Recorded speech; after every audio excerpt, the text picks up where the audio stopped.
Kingmaker di Pilpres 2024 ramai-ramai turun gunung. Surya Paloh, Yusuf Kala berkampanye untuk Anies Muhaimin. Megawati turun gelanggang untuk memenangkan Ganjar Mahfud.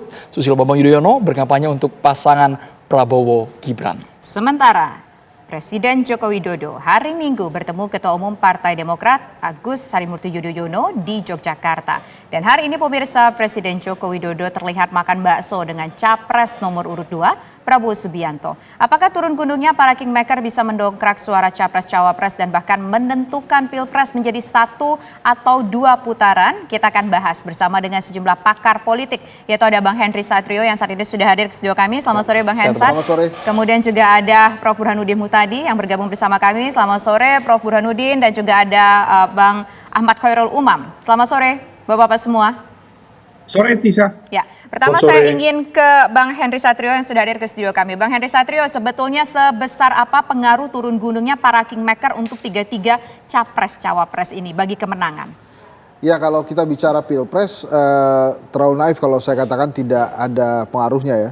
Karena memang mereka memiliki masanya sendiri-sendiri. Pak SBY misalnya, mereka yang berafiliasi terhadap Demokrat itu pasti menghormati Pak SBY, dan apa yang Pak SBY sampaikan minimal menjadi bahan pemikiran mereka.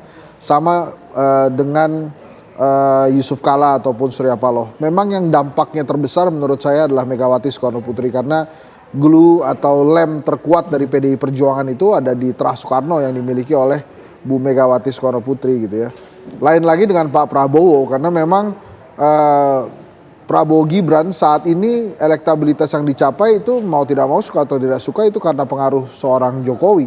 Maka kalau kemudian Pak Jokowi mulai terang-terangan gitu ya, walaupun diselimuti dengan tugas negara gitu ya, tapi kalau kemudian dia terang-terangan untuk seperti ini misalnya makan kelapa muda ya bersama Pak Prabowo, ya tentu saja ini akan berpengaruh kepada elektabilitas Prabowo Gibran lagi.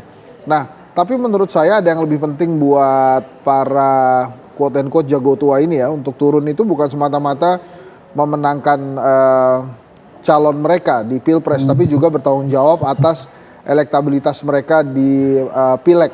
Jadi turun gunungnya Ibu Mega, kemudian Pak SBY serta Surya Paloh, menurut saya sedikit banyak juga ada kepentingan untuk menjaga agar elektabilitas mereka di pemilihan legislatif tidak jeblok. Apalagi di beberapa hasil survei kan memperlihatkan bahwa kotel efek Gerindra itu sangat terbantu dengan dicalonkannya Pak Prabowo sebagai calon presiden. Kemudian PKB juga sangat terbantu dengan munculnya Muhaimin di kertas suara walaupun sebagai cawapres ya. Dan tentu saja kehadiran Mas Ganjar itu juga membantu kotel efek PDI Perjuangan. Makanya masing-masing tokoh senior ini bukan saja mengampanyekan jagoannya, tapi juga bertanggung jawab terhadap partai politik. Tapi kalau dari nama-nama yang disebutkan tadi yang berdampak elektoral tinggi, menurut saya kehadiran Jokowi ya. Kehadiran Jokowi untuk Prabowo Gibran itu pasti akan menambah daya gedor, karena menurut saya justru hasil yang dicapai oleh Prabowo Gibran hari ini elektabilitasnya itu mostly karena Pak Jokowi dan Prabowo. Bahkan Gibran pun itu tertutup oleh Jokowinya. Jadi bukan Gibran saja, bukan Gibran Ansih. Jadi kalau Gibran Ansih menurut saya tidak terlalu besar efek elektabilitasnya dibandingkan dengan Pak Jokowi. Nah, artinya kalau para Kingmaker ini, para jago-jago ini sudah turun ke lapangan, artinya memang pertarungan sudah mendekati hampir selesai. Jadi mereka memang turun di saat-saat final ya, menjelang 2 minggu jelang pencoblosan, makanya kemudian mereka turun gunung semua, minimalnya untuk memaksimalkan suara di kandang-kandang mereka. Jadi saya sih hampir yakin nanti mereka tuh akan keliling ke daerah-daerah yang menurut mereka memang bisa dimaksimalkan. Misalnya saya tidak yakin kalau misalnya Pak Surya Paloh atau Yusuf Kala turun gunung di Bali gitu ya, yang kandangnya Ibu Mega. Tapi mungkin akan memanfaatkan di sekitaran Jakarta atau Jawa Barat, karena memang itu daerahnya Anies. Sementara Pak Prabowo, Jokowi kelihatannya ingin memaksimalkan di Jawa Tengah untuk menggempur PDI Perjuangan serta di Jawa Timur. Jadi memang walaupun mereka turun tuh ada pembagiannya juga supaya tidak terlalu terforsir ya. Walaupun tadi Bang Hendri menyatakan yang paling punya pengaruh efek elektoral adalah Presiden Joko Widodo. Meski hari ini ada statement dari Presiden Jokowi bahwa itu konteksnya adalah kunjungan kerja tadi Bang. Selimutnya kunjungan kerja. Betul. Kita boleh ke Prof Burhan terlebih dahulu. Prof Burhan, dengan sejumlah kingmaker yang sudah turun gunung ini, apakah Prof Burhan melihat ada pengaruh signifikan pada elektabilitas masing-masing pasangan calon ini Bang? Nah, tentu waktu yang tersisa itu mempersulit pengaruh signifikan itu bisa dimaksimalkan, terutama buat paslon yang mereka dukung. Karena dari data yang kita punya, itu undecided voters juga makin mengecil. Pemilih yang masih bisa berubah pilihan juga menurun dibanding survei-survei sebelumnya. Wajar, karena semakin dekat dengan hari H, theoretically mereka yang belum menentukan pilihan atau mereka yang masih bisa pindah ke lain hati itu turun, dan tentu saja pengaruhnya menjadi terbatas di kelompok yang undecided atau swing voters ini. Total kira-kira sekitar 23% mereka yang belum menentukan pilihan, atau kalaupun toh sudah punya preferensi elektoral, itu masih bisa berubah imannya. Nah, pertanyaannya adalah bagaimana efek dari para tokoh tadi. Saya setuju dengan Bung Hendri tadi, memang beda-beda ya, tidak seragam efek para kingmaker ini. Pertama, ditentukan oleh popularitas dan tingkat kedisukaan pemilih terhadap masing-masing kingmaker. Dan suka tidak suka, diakui tidak diakui, meskipun Presiden Jokowi mulai menurun popularitasnya, terutama di kelompok kelas menengah, karena isu dinasti politik dan isu MK, tapi overall approval ratingnya masih tinggi. Di catatan saya masih ada 79%. Sementara di lembaga survei Indonesia 83% mereka yang approve. Tetapi yang perlu diwaspadai oleh Presiden Jokowi adalah apakah loyalisnya itu sudah habis pindah ke Pak Prabowo, ataukah masih ada yang tersisa terutama di Ganjar. Menurut saya makin tipis sisanya. Artinya kalau kemudian Presiden Jokowi all out, bahkan ikut kampanye terbuka, kampanye akbar, jangan-jangan itu efek elektoralnya tidak terlalu besar lagi. Karena ibarat sumur pendukung Pak Jokowi yang sebelumnya memilih Mas Ganjar itu sudah kering. Nah, kalau misalnya itu yang terjadi, justru malah memicu resistensi dari kelompok kelas menengah yang menganggap Presiden Jokowi makin cawe-cawe dalam urusan elektoral. Jadi perlu dihitung secara matang. Atau jangan-jangan meskipun masih mulai menyusut airnya, tetapi tidak kering-kering amat. Artinya masih ada 1-3% loyalis Presiden Jokowi yang masih memilih calon di luar 02. Sehingga meskipun secara elektoral jumlahnya sedikit yang masih bertahan memilih calon lain, kalau Presiden Jokowi lebih terlibat, jangan-jangan bisa menutupi kekurangan untuk membungkus kemenangan satu putaran buat 02. Jadi hitung-hitungan ini harus matang. Sebab kalau misalnya salah dalam menentukan pilihan, justru yang terjadi adalah bumerang. Alih-alih mampu membuat ya seluruh loyalis Presiden Jokowi memilih 02, tetapi justru memantik resistensi massal. Nah, ini yang menurut saya perlu dihitung matang, karena sejauh ini Presiden Jokowi menurut saya sudah all out. Tanpa atau tidak diakui ya, tapi disadari atau tidak disadari ya, itu terlihat sekali Presiden Jokowi misalnya kalau kita lihat frekuensi datang ke Jawa Tengah itu sangat tinggi. Dan itu yang menjelaskan mengapa elektabilitas paslon 02 di survei indikator atau LSI itu sudah sedikit menyalip Mas Ganjar, meskipun selisihnya dalam margin of error.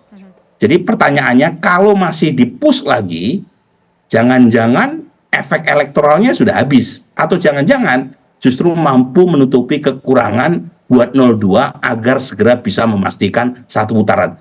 Dua ini masih misteri, yang menurut saya belum clear benar. Karena kalau kita lihat dari data, suara Mas Ganjar trennya masih turun, belum berhenti, tetapi memang sangat landai dibanding migrasi suara yang sempat lari dari Mas Ganjar ke Pak Prabowo di bulan Desember. Oke, baik. Nanti kita mau mendengar bagaimana kalau kemudian pandangan dari Mas Umam. Apakah kira-kira dengan turun gunungnya para kingmaker ini akan bisa menuju ke satu putaran, atau ini nanti jadinya 2 putaran. Silakan Mas Umam. Ya, memang bagaimanapun juga Kingmaker itu memiliki satu basis kekuatan yang baik secara elektoral maupun jaringan sosial yang kemudian juga bisa dioptimalkan untuk mempertebal basis insentif elektoral menjelang praktis 15 hari menuju pencoblosan di 14 Februari yang akan datang. Tetapi di saat yang sama memang kalkulasi tadi yang disampaikan oleh Mas Burhan tampaknya juga memang perlu dihitung, karena bagaimanapun juga kalau misal kemarin statement dari Pak Jokowi misalnya beliau secara tidak langsung menyampaikan bahwa Presiden memiliki hak untuk berkampanye, bisa saja itu adalah sebuah bridging statement yang akan dioptimalkan terutama pada detik-detik terakhir. Salah satunya tentu dengan basis kalkulasi bahwa bridging itu akan dijadikan sebagai sebuah awalan bagi Pak Jokowi barangkali di detik momentum terakhir, let's say di momentum 10 Februari yang akan datang ketika kubu 02 Prabowo Gibran akan melakukan penutupan kampanye dengan rapat akbar di GBK, maka kemudian tampilan Jokowi kalau misalnya kemudian hadir di situ diharapkan bisa menyedot habis. Kalau misal tadi analogi sumur disampaikan oleh Mas Burhan, menyedot habis basis elektoral di 03. Karena bagaimanapun juga memang tidak mudah bagi 02 untuk bisa mengambil ceruk massa dari 01. Karena memang karakter dan juga arah preferensi politiknya sangat berbeda. Yang memiliki kesamaan, overlap secara karakteristik adalah 02 dan 03. Maka kalau misal 02 ingin main betul, memastikan untuk mendapatkan potensi kemenangan satu putaran lebih besar, salah satu strateginya adalah menghajar habis pilar-pilar kekuatan elektoral di 03. Nah, oleh karena itu kehadiran dari Pak Jokowi yang begitu intens di Jawa Tengah, termasuk di Jawa Timur, kemarin seharian juga di Yogyakarta, itu adalah sebuah upaya untuk melakukan, dalam konteks ini adalah kanibalisme elektoral antara basis sel-sel kekuatan pemilih loyal di PDIP atau di pemilih supporter 03 untuk kemudian diboyong, dilakukan bedol deso seefektif mungkin untuk kemudian bisa diarahkan ke 02. Nah, ini yang kemudian tampaknya akan dilakukan betul. Apakah kemudian Jokowi akan menghitung ulang misalnya untuk menunjukkan atau tidak keberpihakan secara terbuka mendukung 02? Tampaknya itu memang masih dihitung oleh lingkaran terdekat Jokowi. Tetapi spiritnya tetap sama, yaitu menguras habis elemen kekuatan yang menjadi basis pendukung loyal dari Jokowi yang selama ini dinikmati betul oleh PDIP di Pilpres 2 kali yang lalu, di 2014, 2019, dan jumlahnya cukup signifikan. Nah, kalau misal kemudian bisa dilakukan, barangkali atau diharapkan oleh 02, bisa menambahkan 1, 2, atau maksimal 3%.